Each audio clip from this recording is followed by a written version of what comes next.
홍제천을 걷는 그대에게.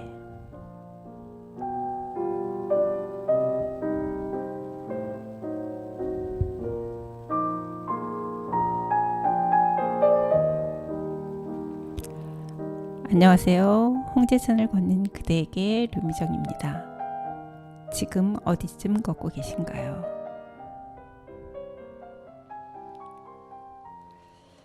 지난 시간에 제가 수분 누가 만들었나 윌리엄 잭스퍼슨 글을 윤소영 작가가 옮긴 그 책을 읽어드렸는데요. 수분 3단계로 성장을 한다고 했잖아요. 첫째는 개척자 식물이 뿌리 내리는 시기. 농부 가족이 떠나가고 5년이 지난 어느 여름날 어린 나무 한 그루가 모습을 드러냈습니다. 양지 바른 곳에서 잘 자라는 히말라야 삼나무나 자작나무, 아니면 미루나무나 사시나무였을까요? 하지만 아니었습니다. 그 어린 나무는 또 하나의 양지식물, 스트로브 소나무였습니다. 언젠가 바람이 세게 불던 날 가까운 숲에서 이 나무 씨가 날아왔고 그것이 싹터 어린 나무가 된 것입니다. 이 부분에서 보면 이제 그 농부 가족들이 다 떠나고 이제 5년이라는 시간이 흘렀잖아요. 그런데 나무 하나가 아주 굉장히 잘 자란 것을 본 거죠.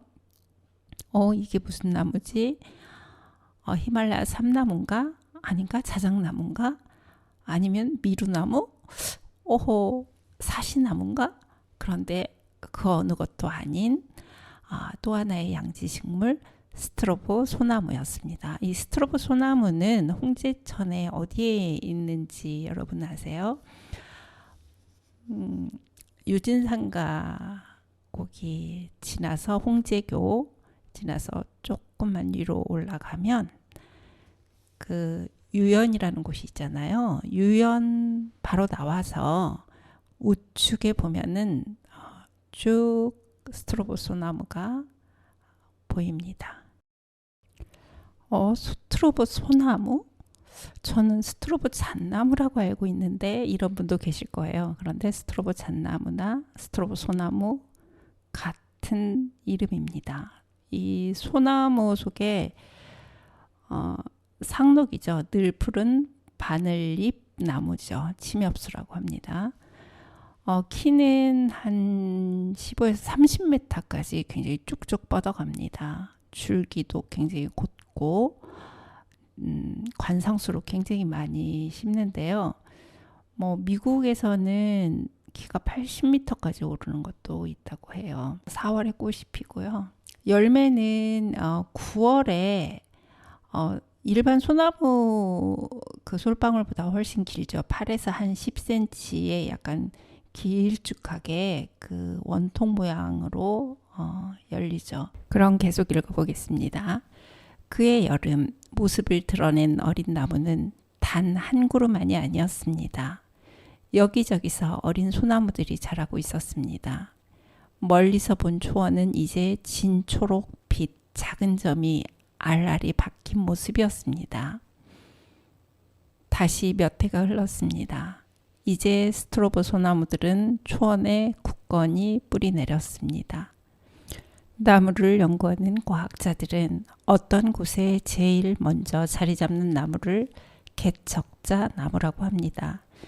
여기서는 스트로보 소나무죠. 다른 나무들은 짧은 시간 동안 이 소나무만큼 많이 자라지 못했습니다. 소나무가 자라는 동안 전에 살던 새들은 다른 풀밭을 찾아 떠나고 덤불에 사는 새들이 찾아왔습니다. 검은 방울새를 닮은 토이새, 휘바람새, 바위 종다리들이 이사와서 덤불 속에 집을 지었습니다. 새들만 이사 온 것이 아니었습니다. 쥐와 토끼, 작은 새들을 잡아먹는 족제비와 여우도 찾아들었습니다.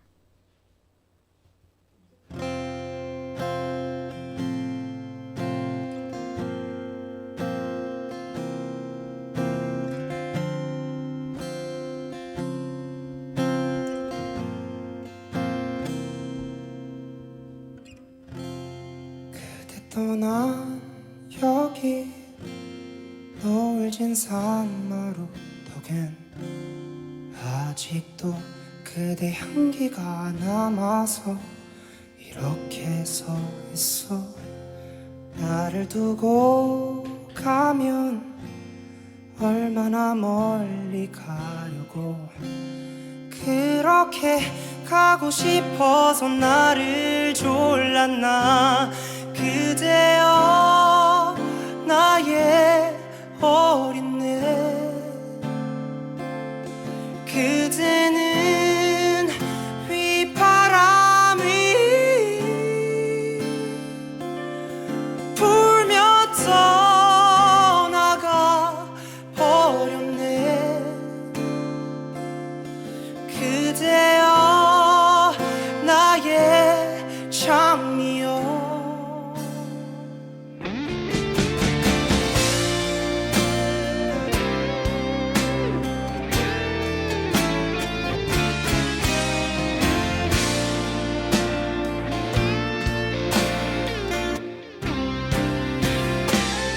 그대여 나의 어린애.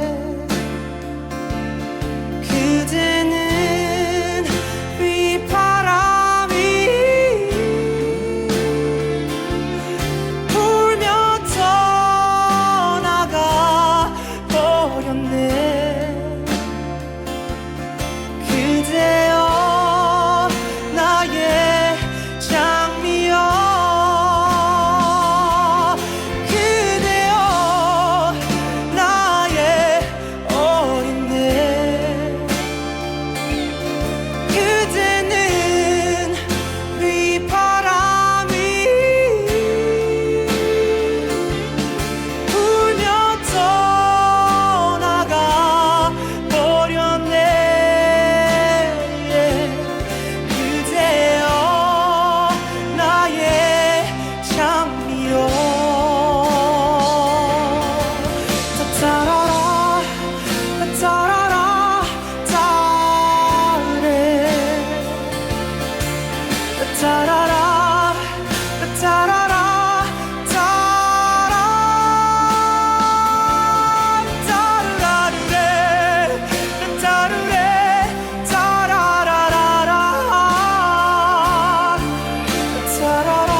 이무진의 휘바람 들어봤습니다.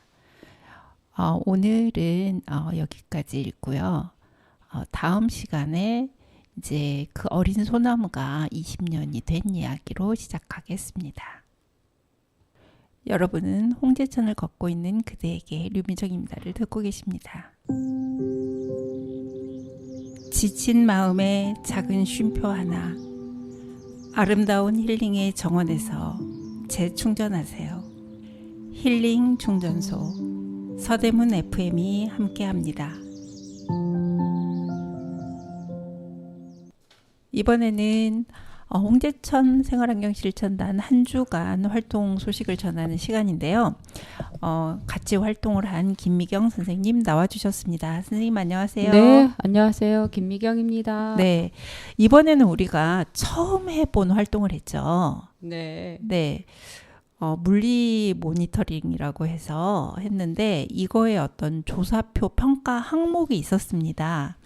그 평가 항목은 총 몇 개로 나뉘어졌었냐면은 9개로 나뉘어져 있었습니다. 그렇죠. 자, 그게 원래는 그 조사 항목의 그 대상 지점이 이제 그 구분되어 있잖아요. 네네. 산지로 할 것이냐, 전원으로 할 것이냐, 도심 하천으로 할 것이냐 해서 그 각각 점수 기입을 하고 그 가점을 계산해서 정리를 하는 이제 표인데 우리는 이제 도심 하천이었잖아요. 네. 도심 하천에 대해서 했습니다. 자, 그러면 먼저 첫 번째 뭘 했죠? 일단은 지역을 정해야겠죠. 네. 그래서 포방교에서 우리는 상류 쪽으로 하려고 했는데 네. 이 조사 형식이 네. 그 시작을 기점으로 해서 하류 쪽으로 향해서 한 200m 정도가 샘플로 조사를 하는 거였어요. 네. 그래서 한 200m 정도라고 하면 그 내부 순환도의 교각과 교각 사이 이 정도? 네. 그렇게 정해놓고 그 구간을 저희가 조사를 했죠. 네. 첫 번째로 했던 게 자연적 흐름의 다양성이었는데 이 항목은 이제 물 흐름의 다양성 유발하는 자연적인 여울과 이제 소의 발생 횟수를 평가하는 항목이었잖아요. 그렇죠. 그 우리 포방교 밑에는 여울과 소가 있어서 우리가 이제 그쪽으로 좀 선택을 한 거잖아요. 그렇죠. 네.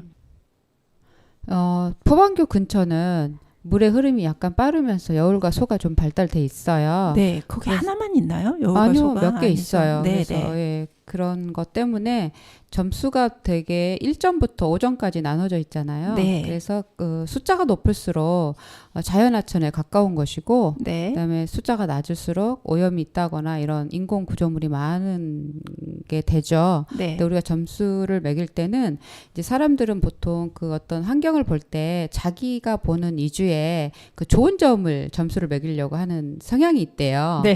그래서 여러 사람이 같이 하는 이유가 그거예요. 나는 2점, 너는 3점 할 때는 네. 그게 이제 왈가왈부할 게 아니라 낮은 점수를 매긴다가 기본으로 깔려 있어서 이제 그 부분이 이제 왈가왈부 했었죠. 3점이다, 네, 네. 2점이다 해서 네. 저희가 2점, 뭐 3점 해서 매겼습니다. 네. 그래서 그 모니터링 이 표를 보면 네네. 그 물 흐름의 다양성을 나타내는 물살 여울과 소의 형성해서 우리가 그 점수를 네. 여울과 소가 군데군데 있음에서 3점이라는 점수를 거기에 체크가 됐죠. 네네네.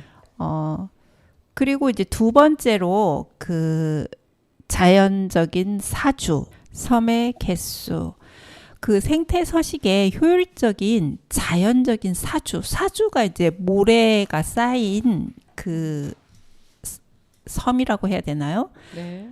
그런 섬의 발생 횟수가 몇 개나 있느냐라고 했는데, 여기에서는 지금 1회 있다 이렇게 들어갔네요. 네네. 그래서 2점을 받았네요.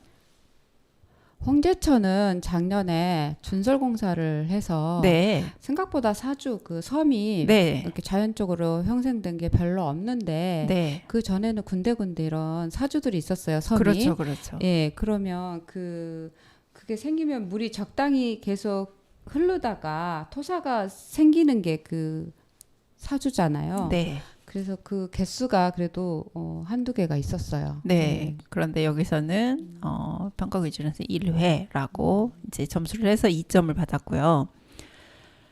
하천 이제 유량으로 들어가 보면 그 원래 하천 유량은 수로폭과 제방내폭 간의 비율에 대한 항목으로 이제 그 정리를 하는 건데 완충지대 및 수로변 식생 서식처를 평가를 한다라고 되어 있어요. 네. 그러니까 결국은 수로변에 네. 땅과 물이 만나는 곳이 넓게 확보될수록 수위 변화에 따라서 생물 서식이 다양해지겠죠, 네, 선생님? 생물 다양성을 확보할 수가 있죠. 그렇죠. 왜냐하면 그 하도 물과 그 옆에 호환, 네. 그러니까 식물이 살 수 있는 구간이 만나는 구간에 그 호환이 넓으면 넓을수록 식생이 발달하다 보면 저소생물의 어떤 그런 그 서식처가 될 수도 있고, 그다음에 저소생물이 올라왔을 때 곤충으로 바뀔 때 네. 그때 어떤 그런 면이 그 곤충들이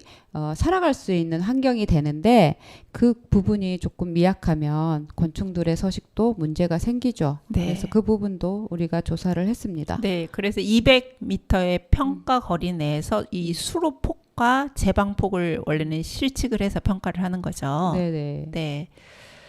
그러면 우리 3번 항목으로 보면 수량 풍부도를 한번 보면 수량이 얼마나 풍부한가 이거는 몇 점을 받았나요? 우리가 보통 수량은 우리가 홍제천이나 대개 서울시의 도시마처럼 펌핑식으로 돼 있어요. 맞아요. 그래서 무릎 높이 한 30cm 정도 올라오는 높이로 이제 보통 물이 흘러요. 네. 근데 그 이상의 물을 쓰게 되면 경제적인 문제가 생기죠. 다 그렇죠. 돈으로 하는 거기 때문에 물을 맞아요. 펌핑한다라는 건. 네. 그다음에 거기에 깔려 있는 우리 징검다리 네. 높이를 넘어가요. 네, 그러면 네. 사람이 건널 수 있는 길이 안 되기 때문에 주로 30cm 정도 최고 높이를 조정을 해서 물을 흘려 보내요. 네. 네, 그렇게 해서 이제 그 부분도 물이 많냐 적냐. 근데 홍제천은 이제 비도 왔고 펌핑량도 좀 있고 해서 물이 안정되게 흐르고 있습니다. 아, 그래서 이번에 4점을 받았군요. 네, 그래서 많이 네. 받았죠. 일반 분들이 잘 모르시는 분들이 계실 텐데, 네. 이 홍제천 이게 막 계곡에서 흘러 내려오는 물이에요. 막 이렇게 말씀하시는 우리 분들이 누누이 그런 말 많아요. 많이 하잖아요. 네. 네. 그런데 이거 한강에서 끌어다가 그 인위적으로 흘려 내보내는 물입니다. 자, 그리고 그 하천 그 바닥 네. 하상이라고 하잖아요. 그렇죠. 네. 네. 거기에 이제 분포되어 있는 재료는 뭐가 있을까라고 해서 이제 평가를 했는데 홍제천의 하상에는 주로 어떤 게 있었나요? 우리가 조사하는 구간은 이제 그 홍제천이 한 14km 정도 되잖아요. 네. 그 구간 중에 특히 이제 그 우리가 조사했던 구간은 하상의 재료가 돌이라던가 아니면 자갈, 모래 이게 잘 돼 있어요. 네. 근데 이제 그 내부순환도로가 지나가는 데는 보통 시멘트가 많이 있는데 네. 이번 조사 구간은 그 자갈, 모래, 돌 이게 좀 많이 깔려 있는 상태죠. 네. 그래서 여기서 보니까 큰 자갈, 자갈 모래 중 2가지 이상이 존재하고 소변 식생에 활착을 했다라고 해가지고 4점을 받았네요. 네. 이 하상의 현재 그 저질 상태 평가는 그 외부에서 물리적 교란 요인에 의해서 굉장히 영향을 받는다고 하죠. 하상의 현재 저질 생태 평가를 위한 항목이 있는데요. 네. 그 하천 생태계는 되게 도심하천은 특히 외부에서 물리적인 교란 요인이 크게 영향을 받아요. 네네. 그래서 그 중에 이제 골재 채취를 한다던가 아니면 하천변의 토목공사 그리고 뭐 준설공사 이런 경우가 발생할 수 있을 경우에 발생 지점으로부터 하루로 많은 토사가 유입이 되거든요. 그렇죠, 그렇죠. 그러면 하상을 구성하는 여기서 하상이라는 것은 밑에 물 아래 수면 여기에 그 물이 지나가는 밑바닥이죠. 네. 그 구성 물질 형태가 많이 달라질 수가 있어요. 그렇죠. 그래서 이런 점을 반영해서 또 점수를 저희가 매기고 있습니다. 네.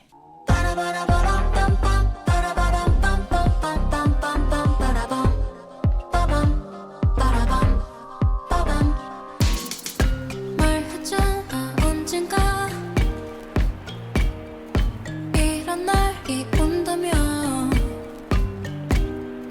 난 널 혼자 내버려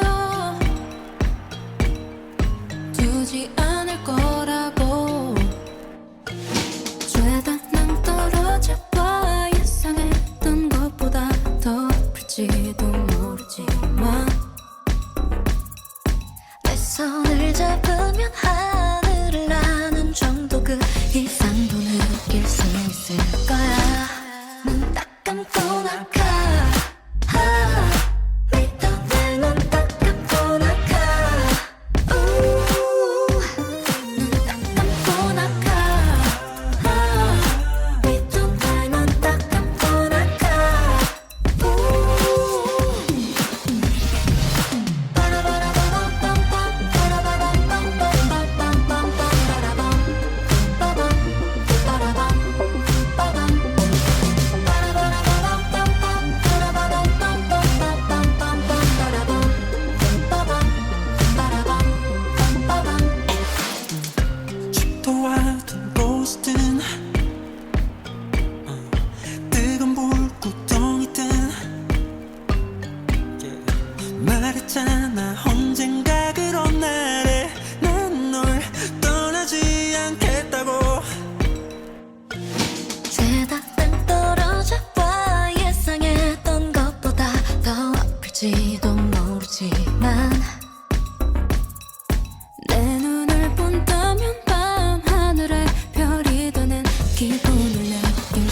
있을 거야. 타면 뛰어나가.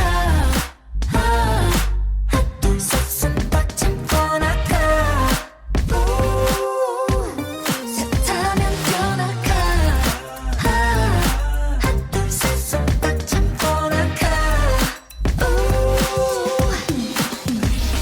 Show our love. 보여주자. 웃을 준비 끝내 그들에게.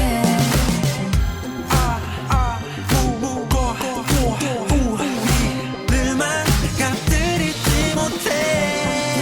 감고 나가. 믿던 날난 딱 감고 나가.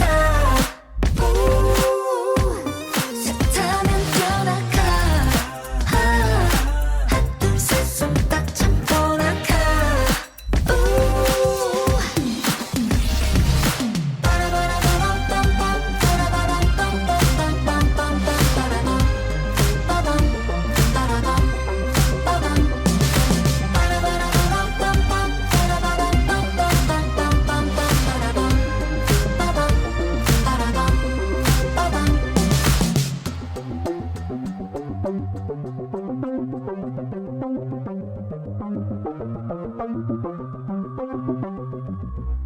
악뮤와 아이유의 낙하 들어봤습니다.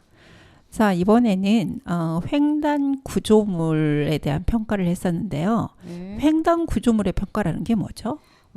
우리가 어류가 하천에서는 이동을 하잖아요. 네. 그 어류 이동을 방해하는 인공 구조물의 방해 정도, 이게 어떻게 그 각도가 네. 급격하면 물고기가 올라가지를 못하거든요. 네네. 그래서 요즘은 도시마천을 어도를 옛날에는 이렇게 약간 경사가 심하게 지게 해서 네. 물고기의 어떤 이동을 좀 방해를 했었어요. 네네. 그래서 요즘은 그게 바뀌었습니다. 도시마천이 거의 완만하게 흘러가게끔, 물이 흘러가면 그 어도를 따라서 올라오던 물고기나 내려가던 물고기들이 방해를 받지 않고 자연스럽게 이동을 할 수가 있거든요. 네. 그래서 그 부분을 보는 평가예요. 네. 그래서 우리는 몇 점을 받았나요? 우리가 3점을 예, 받았네요. 3점을 받았네요. 네. 홍제천에는 거의 대부분 어도가 비슷하게 지금 만들어져 있습니다. 네, 네.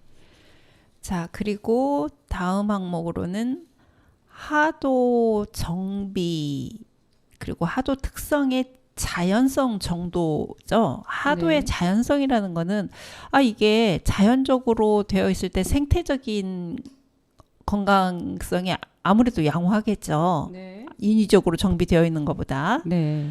그래서 이 저수로나 뭐 이런 것들 인공적으로 직강 바로 이렇게 탁 떨어뜨리게 되면은 굉장히 이제 불리하니까 그 정도는 어땠나라는 거를 평가하는 거였잖아요. 네.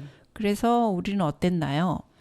홍제천은 홍제천은 그 평가가 좋게 나왔어요. 그래서 네. 정비라던가 이렇게 하천이 잘 정비되어 있고, 그리고 어떤 그런 이 구간은 어떤 인공 구조물이 그래도 많이 배제되어 있는 곳이기 때문에 네. 잘 나왔습니다. 점수가. 그래서 그런 경우에는 이제 인공 구조물이 많이 없을 경우에 호환이 있어서 곤충들의 서식이라든가 생물 다양성에 있어서 조금 좋은 면을 볼 수가 있기 때문에 점수가 좀 높게 나온 것 같습니다. 네. 호환이라고 하면 일반적으로 용어를 잘 모르는 분들이 계실 것 같은데 호환은 어떤 의미인가요? 그 호환은 물의 흐름으로 인해서 하도 옆에 식생 구간이 침식되지 않게 하기 위해서 그걸 보호하는 걸로 해서 설치하는 인공 구조물이나 자연 구조물이에요. 네. 그런데 그 호환 쪽에 인공 구조물과 자연 구조물이 어떻게 네. 되어 있는지를 살펴보면서 자연 구조물이 많을수록 점수가 높고요. 네. 인공 구조물이 많을수록 점수가 낮아지게 되죠. 네. 그러면은 그 구조물을 조금 예를 들어 주신다면 어떤 게 있을까요? 뭐 인공 구조물이라고 하면 그 목책이라던가 네. 네트를 깐다던가 네네. 시멘트를 바른다던가 네. 여러 가지가 있고요. 네. 그 외에는 이제 자연 소재를 뭐 흙이라든지 뭐. 흙이라던가 네. 이렇게 네. 그 자연스럽게 형성이 되어 있는 거를 인간이 개입하지 않는 것을 네. 우리가 자연 구조물이라고 하죠. 이번에는 제내지와 제외지에 대한 평가였는데 제내지 그러면 이 방제의 안쪽이라는 뜻인데 네. 그냥 볼 때는 안쪽이 누구를 기준해서 안쪽인 거죠? 그러니까 하천이 흐르고 있으면 네. 사람들이 사는 공간, 네. 그 공간을 제내지라고 제내지라고 하고요. 하고. 하천 구간을 제외지라고 하죠. 네. 그러니까 인간의 입장에서 그렇죠. 쓴 용어죠. 네. 그러면 또 그 바깥쪽이 결국은 그 제내지인 건데, 그렇죠. 그러면 하천의 그 생태계나 수질에 영향을 가장 미치는 것이 이제 토지를 이용하는 건데. 그렇죠. 네. 그러면 여기 부분에서는 우리가 어떻게 나왔나요? 우리가 2점이 나왔는데요. 1점. 1점이 나왔네요. 네네. 1점이 나왔는데 이거는 이제 홍제천 주변에는 다 어느 정도 사람이 사는 맞아요. 그 마을로 이루어져 있잖아요. 네네. 그러다 보니까 그 어떻게 해서 하천의 어떤 그 오염도를 일으킬 수 있는 네. 이유가 되죠. 네. 그래서 그 부분이 지금 1점이 나왔고요. 또 반대로 제외지가 있잖아요.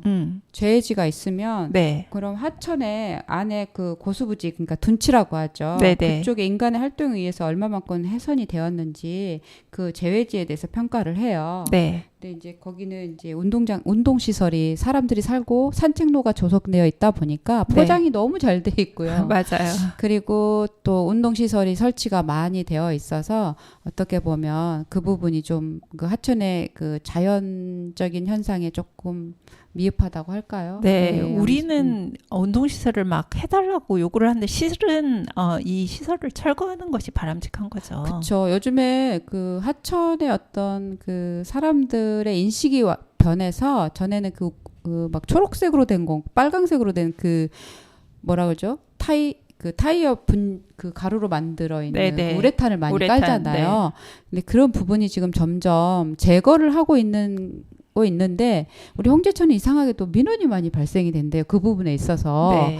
그래서 오히려 깔고 있어요. 그러니까 어르신들이 많이 살다 보니까 네. 그게 발바닥에 좀 편한 느낌이 오나 봐요. 네네. 그래서 지금 오히려 없애야 할 부분인데 오히려 더 이번에도 새로 깔았더라고요. 그래서 네. 조금 안타까운 면이 있어요. 네.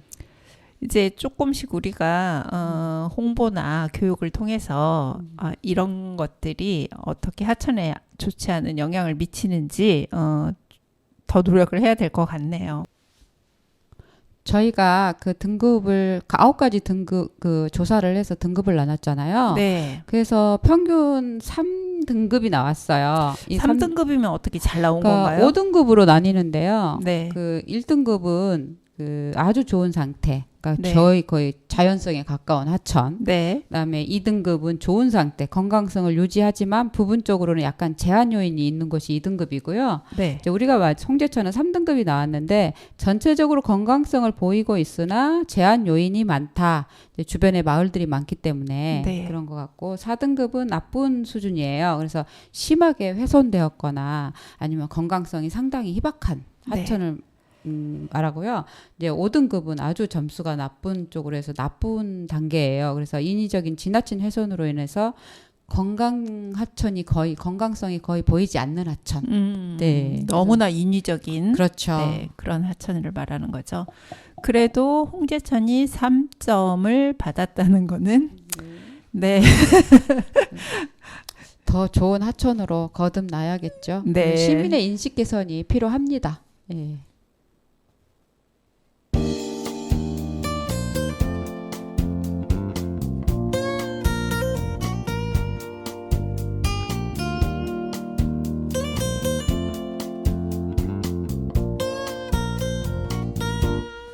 사랑한단 말로는 사랑할 순 없군요.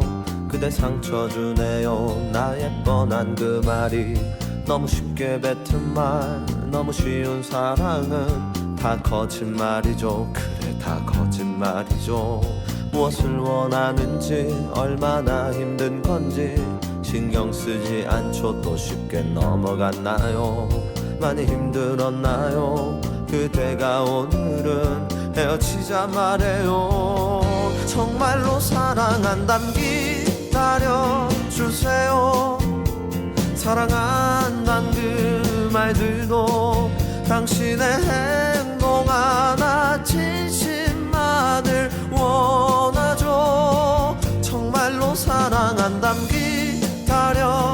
주세요. 그댈 위해 참아줘요. 당신의 행동 하나 아픈 추억 돼가요. 정말로 사랑한다면, 정말로 사랑한다면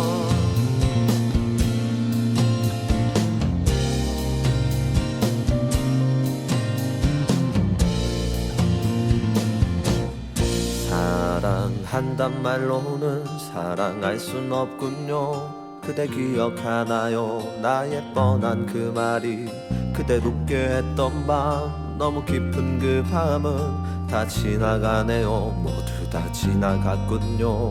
무엇을 말했는지 얼마나 원했는지 기억하지 않죠. 그대만 지쳐가나요? 많이 힘들었나요? 그대가 오늘은 헤어지자 말해요. 정말로 사랑한담 기다려주세요. 사랑한단 그 말들도 당신의 행동 하나 진심만을 원하죠. 정말로 사랑한담 기다려주세요. 그댈 위해 참아줘요. 당신의 행동 하나 아픈 추억 돼가요. 그때 또 하필 잡으려 건네는 이 뻔한 한마디. 쉽게 뱉은 말 사랑한단 말로는 사랑할 순 없군요.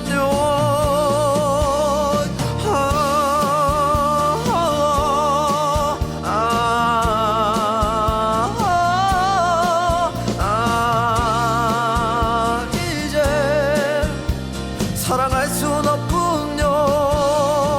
사랑한다 기다려주세요.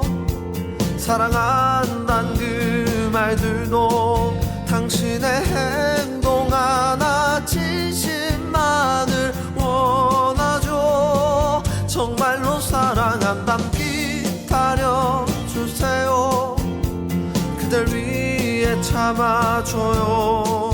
당신의 행동 하나 아픈 추억 돼가요. 정말로 사랑한다면.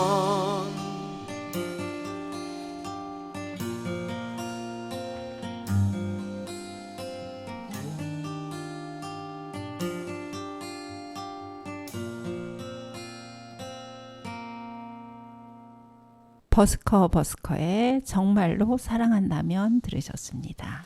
이번 주에는 물리 모니터링에서 자연적 흐름의 다양성, 또 하천 유량, 저질 상태, 어류 이동을 방해하는 인공 구조물인 횡 구조물, 하도의 자연성이 어떠한가, 저수로의 호환공, 제방 호환의 재료는 어떠한가, 그리고 뚝 바깥쪽 토지 이용, 재내지, 재외지, 안쪽 토지 이용 이런 거에 대한 모니터링을 실시한 결과 홍제천은 평균 3점을 맞았다는 소식을 전해드립니다.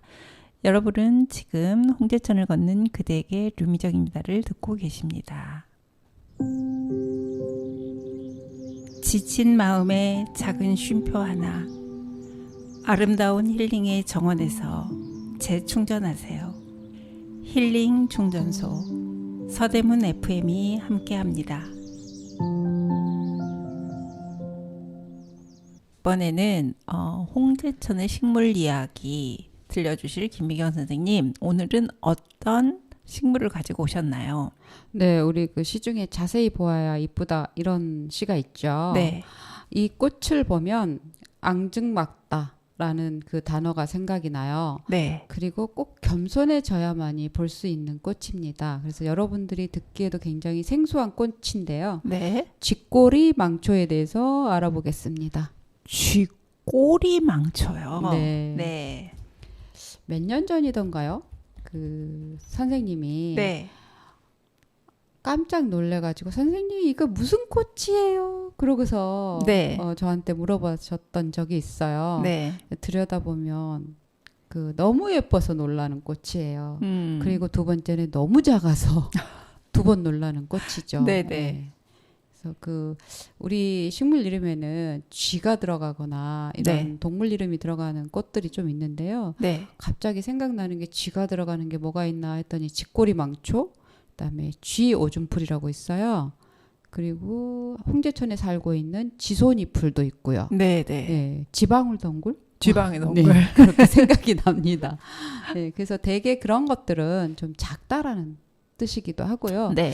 또 좀 아니다라는 거, 가짜 같다 뭐 이런 뜻으로도 쓰이는 게 쥐를 씁니다. 근데 거기에 이제 합성으로 네. 꼬리까지 붙고 네. 망초가 붙어서 세 단어가 합쳐진 합성어죠. 네. 이게 망초하면 우리가 흔히 볼 음. 수 있는 뭐 개망초라든지 네. 그냥 망초하고 개망초는 완전히 다른 거는 이제 저도 인지를 합니다. 네. 그런데 여기에 또 쥐꼬리까지 앞에 붙었단 말이에요. 그렇죠. 그러면 그 제가 처음에 이 쥐꼬리 망초 이름을 알았을 때 네. 망초하고 무슨 상관이 있지? 네. 이거부터 생각을 네, 했었어요. 네. 저도 궁금한데요. 네, 근데 이제 그 망초는 망할 망자를 쓰잖아요. 네. 그리고 이제 그 좋지 않는 의미로 쓰이는데 네. 이거는 그 그물 망자를 써요. 아하. 네.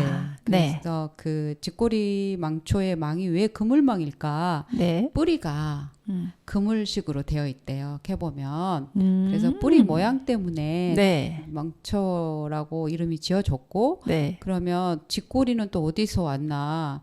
근데 꽃이 피는 그 송이를 보면 네. 쥐꼬리 망초 정말 꽃을 직접 보여주고 싶은데요. 네. 그걸 보여줘야지 설명이 되는데 그 꽃이 피는 그 머리가 약간 그 쥐꼬리를 쥐꼬리처럼 닮았다고 생겼어. 해요. 근데 네. 제 눈에는 정말 쥐꼬리처럼 안 보이거든요. 근데 워낙 작기 때문에 붙여진 이름인 것 같아요. 아. 근데 이 꽃이 꽃 봉오리에서 필 때 뭐 국화처럼 이게 쥐꼬리 망초가가 그 단독 그 가예요. 네네. 쥐꼬리 망초가에 쥐꼬리 망초 속이에요. 네. 그래서 그 꽃이 덩어리, 그러니까 뭐랄까 송이로 이렇게 피어 있는데 그 송이에 한 개, 두 개씩 피어요. 순차적으로. 예, 그래서 절대 이 꽃송이는 있는데 꽃송이 전체가 피어 있는 모습에 그 쥐꼬리 망초 꽃을 볼 수가 없어요. 그러면 하나가 피고 예. 지면 또 그러니까, 하나가 예, 피고 보통 두 개가 펴요. 두 개가 두 펴요. 개가 네. 같은 방향을 보고 펴요. 네. 두 송이가. 네. 그러고 나면 또 그런 수로 순차적으로 계속 피는데요. 이게 백일홍이 100일 간다 그랬잖아요. 네. 얘는 한 2달 좀 넘게 아. 8월부터서 9월, 10월 초까지 이렇게 피어 있어요. 네, 보면. 네. 네. 그래서 길게 얘도 피어 있어요. 그래서 그 워낙에 그 이름도 쥐꼬리 망초이듯이 키도 작아요. 네. 그래서 키가 작아서 정말 아까 제가 겸손해진다고 했잖아요. 그 무릎을 꿇고 보지 봐야 않는 돼요. 이상은 네. 자세히 보지 않는 이상은 보이지 않는 눈에 아. 띄지 않는 그런데 눈에 한번 보면 너무 예뻐서 놀라는 그런 꽃입니다. 네. 그런데 제가 이 사실 홍제천에서 쥐꼬리 망초를 저번에 이제 그 모니터링 할 때 네. 봤는데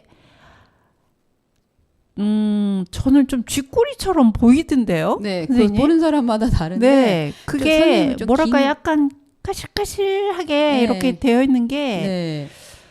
그 사람마다 제 네. 눈에는 쥐꼬리가 아니라 조금 토실토실한 토끼꼬리처럼 보이거든요. 네, 그래서 사람마다 보는 눈들이 이렇게 달라요. 근데 아, 네. 모든 사람들한테는 저보다는 다른 사람은 다 쥐꼬리처럼 보이긴 했나 봐요. 그래서 그래서 이름을 보면 네. 그 망초가 들어가잖아요. 네네. 그래서 뿌리가 이제 그물처럼 생겼는데 이걸 옛날에 이게 약효가 좋아요. 네. 그래서 약효가 좋아서 진교라고 해가지고 네. 생약명으로 그 진교라는 이름을 썼대요. 네. 그러다 보니까 그 진교라고 쓰는 또 그 식물이 또 있어요. 뭔데요? 진범이라고 투구꽃 속에 속하는 건데 그래서 얘하고는 별 상관이 없는데 그것 때문에 좀 이름에 대해서 혼동들이 많이 왔던 시기가 있었나 봐요. 이 이름을 추적을 했을 때. 네. 그래서 처음에 우리나라의 어떤 그 식물 형태를 분류할 때 그 왈가왈부 식물학자들과의 그런 왈가왈부가 많이 있었는데요. 이제는 네. 그게 이제 아니다라고 하는 쪽으로 밝혀져서 정리가 됐어요. 예, 정리가 네. 됐어요. 그래서 직고리 망초는 그래서 그 진범의 진범 한자가 비슷하다 보니까 진범 진교 뭐 이런 식으로 한자가 비슷하다 보니까 이런 문제가 생겼는데 직고리 망초는 망초로 오해되었지만 그 진범도 망초라고 했대요. 네. 그래서 망초 그 진범인 망초로 오해를 했지만 실제로 쓰이는 거는 가짜 망초, 그러니까 가짜 진범이다. 뭐 이런 그런 걸로 오해가 좀 풀렸다고 여기저기에 뭐 말들이 많은 글들이 올라오긴 했어요. 네. 그래서 저도 그거 글을 읽으면서 갑자기 제 머리에 막 혼돈이 왔거든요. 네. 그래서 우리는 그냥 순수하게 직고리 망초라고 부르면 되겠습니다. 네. 예. 그러면 이게 꽃이 색깔이 어떤가요? 핑크색이죠. 핑크색. 근데, 예, 그래서 루페로 들여다봐야만이 그러니까 저같이 눈이 시력이 좋지 않는 사람은 그냥 보면 꽃 안이 어떻게 생겼는지 잘 보이지 않을 정도로 좀 작은 꽃이잖아요. 네. 그래서 루페를 가지고 확대를 해서 보면은 입술처럼 아랫부분이 이렇게 핑크색이 한 잎 하나가 딱 꽃잎이 달려 있어요. 네. 그리고 그 위에 약간 색이 없는 투명한 것 같은 또 꽃잎이 작게 달려 있어요. 네. 그러면 이 꽃을 가만히 들여다보면 그 작은 핑크색 입술 위에 하얀 색으로 이렇게 길이 나 있어요. 뭔가 우둘투둘하게. 네네. 그거는 이제 우리가 흔히 아는 허니로도요? 네, 허니가이드예요. 네. 그래서 워낙에 꽃이 작기 때문에 네. 수분 매개자가 찾아와도 볼 수 없을 것 같아서 그걸 만들어 놓은 것 같아요. 그렇네요. 네, 그런데 더 재미있는 건 네. 그러면 얘는 암술과 수술이 어디에 있느냐? 그러면 그 꽃 속에가 있어야 되잖아요. 네. 근데 특이하게도 윗꽃잎이 작은 윗꽃잎이 있다 그랬잖아요. 네. 그 윗꽃잎에 달라붙어 있어요. 그래서 아. 네네네. 그래서 수술과 그건 또 무슨 전략일까요? 그 이제 작은 꽃등에라든가 아주 작은 곤충이 머리를 들이밀고 들어오겠죠. 네, 꿀을 네. 따러. 네. 그러면 들어왔을 때 워낙 그 꽃이 작으니까 작으니까. 얘가 들어갈 수가 없는 그렇죠, 거예요. 그렇죠. 그러니까 그 윗꽃잎에다가 그걸 해놓고 암술과 수술 붙이는 거죠. 네. 그래서 수분이 일어나게끔 그런 전략을 쓰고 있습니다. 그래서 아주 작지만 영리한 꽃이죠. 쥐꼬리망초의 꽃말이 조금 궁금해지는데요. 꽃말은 뭔가요? 꽃이 예쁜데 가련미의 극치라고 나와 있더군요. 아, 그래요? 네. 근데 제가 한번 제가 조금 있다 며칠 후에 순천만 국가정원에 갈 거거든요. 네. 그런데 거기에 따르면 쥐꼬리망초의 꽃말의 의미는 당신을 지켜주는 늠름한 사람이 바로 평생의 반려자입니다. 라는 의미를 담고 있대요. 왜 그랬을까요? 그렇게 작은 꽃이지만 그런 역할을 또 할 수 있나 봅니다. 음악 한 곡 듣겠습니다.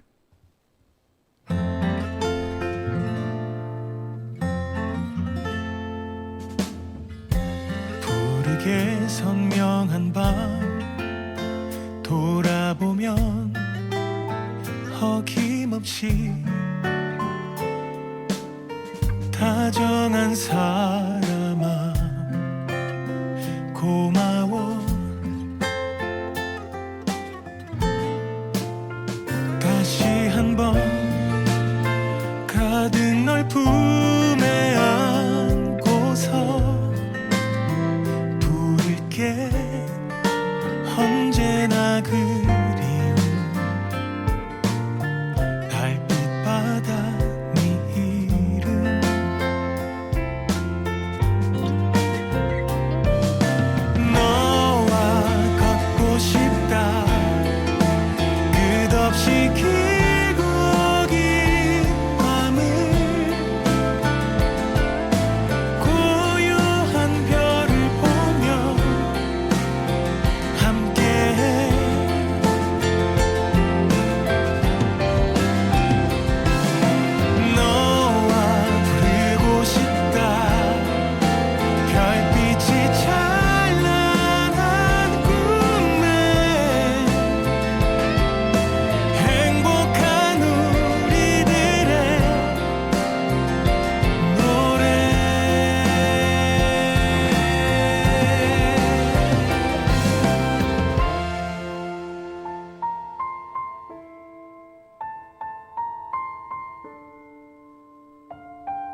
쉴 곳 없이 모지게 달려왔지만 맘속에 언제나 다정한 가을 하늘 네 얼굴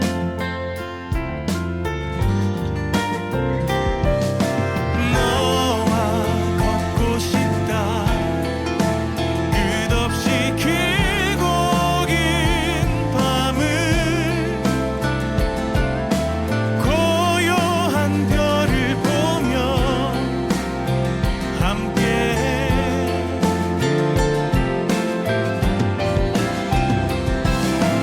너와 부르고 싶다 별빛이 찬란한 꿈에 행복한 우리들의 노래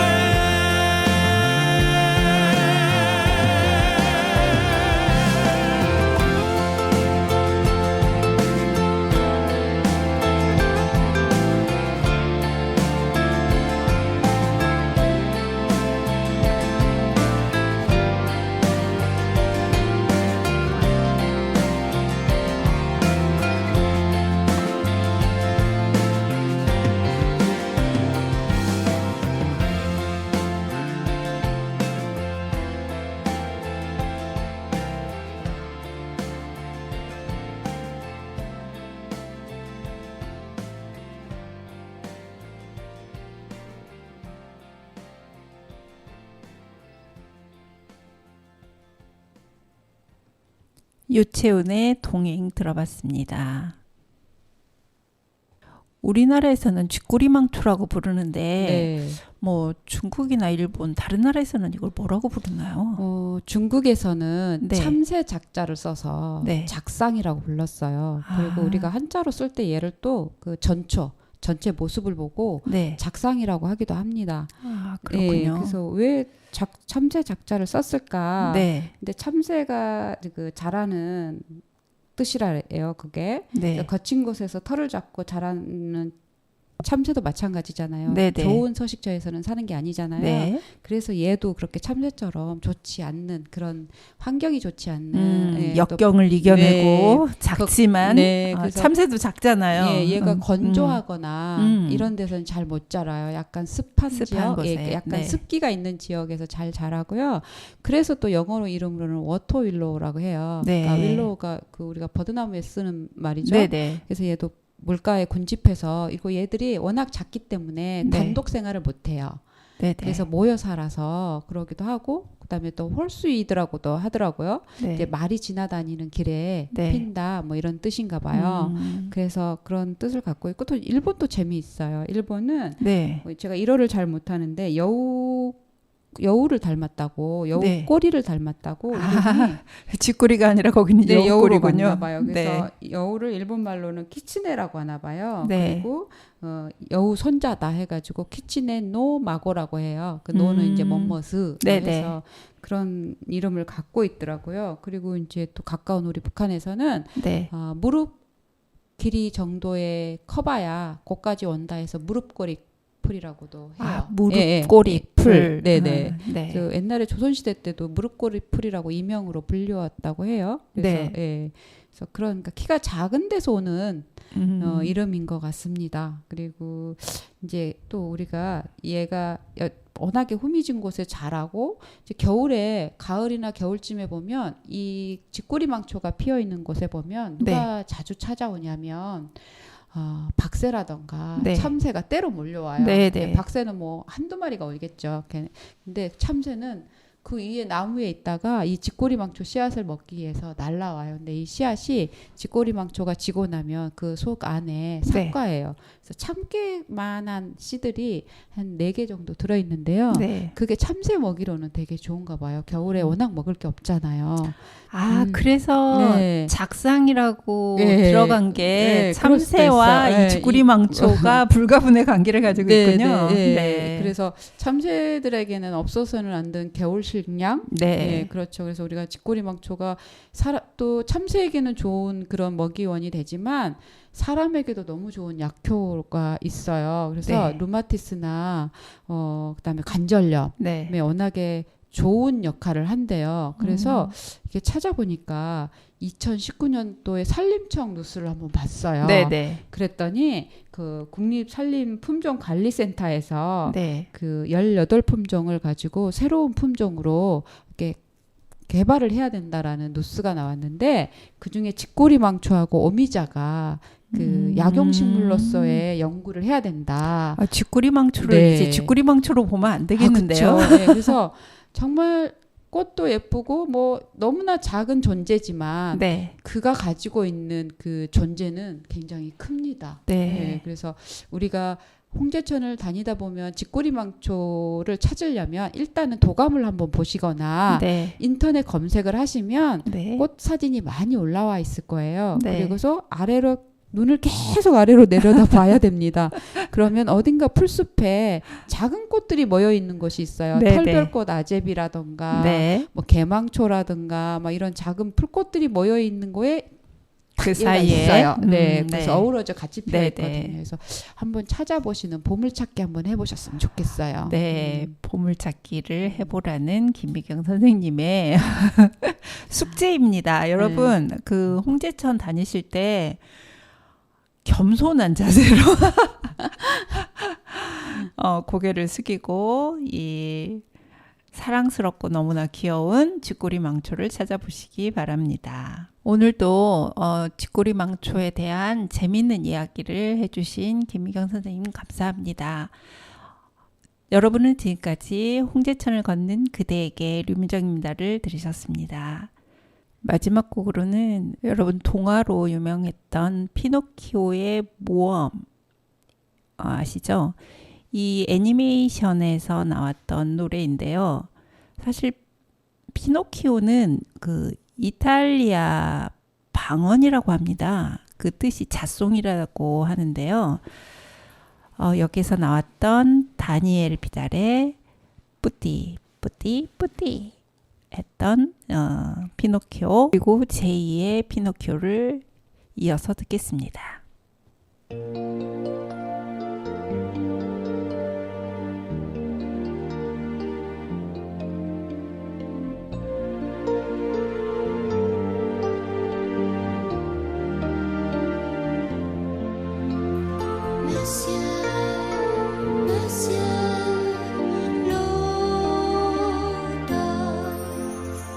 Je suis un peu triste, mon cœur en frissonne. Dites-moi, monsieur l'auteur. Je suis un peu triste, c'est pourquoi j'insiste. Dites-moi, monsieur l'automne. Sous les feuilles vagabondes, un petit Pinocchio. Désarticulé. Un pied tout en haut. Et la tête recollée. Un petit Pinocchio. Désarticulé. Un pied tout en haut. Et la tête recollée. Mais c'est fantastique. Et dites-moi puisque vous êtes monsieur l'auteur. Tout cela m'étonne, je voudrais vous suivre parmi vos feuilles de cuivre. J'aimerais tellement vivre comme un petit Pinocchio.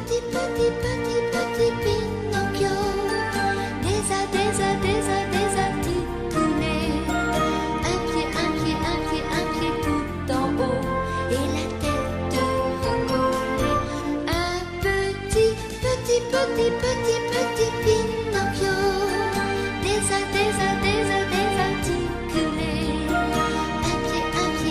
Un pied tout en haut. Et la tête recollée. Et monsieur l'automne soudain déboutonne son gilet de velours gris. Il me dit regarde et surtout prends garde, c'est fragile et si petit. Tiens, il s'enfuit au petit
Je suis un peu triste, mon cœur en frissonne.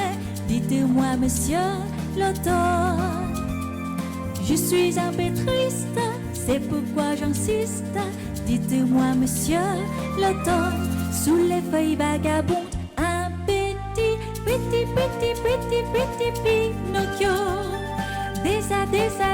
désarticulé. Un pied tout en haut et la tête recollée. Un petit Pinocchio désarticulé. Un pied tout en haut et la tête recollée. Mais c'est fantastique, et dites-moi puisque vous êtes monsieur l'automne. Tout cela m'étonne, je voudrais vous suivre parmi vos feuilles de cuivre. J'aimerais tellement vivre comme un petit Pinocchio désactif.